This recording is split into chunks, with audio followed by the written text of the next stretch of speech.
बिना काजू बिना मगज आ बिना क्रीम रे घरे थिबा परिबारु भोजी परी स्वादिष्ट भेज करी बनैबा।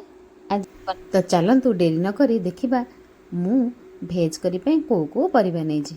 मु एठी आलू माटी आलू सजना छुई पनीर कैप्सिकम गाजर बंधाकोबी पत्रकोबी को एमती भल भाव धोई काटी नहीं। तो आपण मान पाखे जो परिबा भी अवेलेबल आपण आपण भेज करी पे नहीं पारिबे। तो मुझे प्रथमे कड़ाई बसई से अल्प किछि तेल दे से सबू परिबा को भल भाव भाजी नहीं। तो तापर से कड़ाई रे अल्प जीरा दे से किसी गोटा गरम मसला देजी।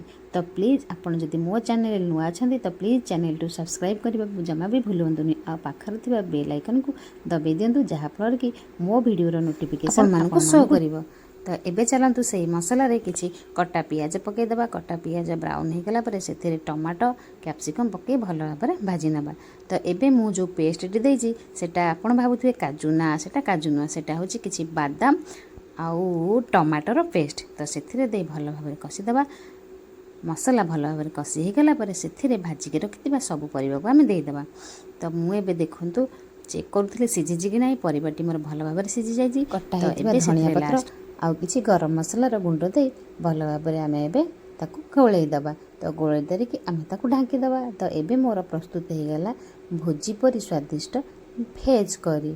तो एबे देखंतु मोर एटा आजिर साधा भेज थाली रहुछि। Bye bye.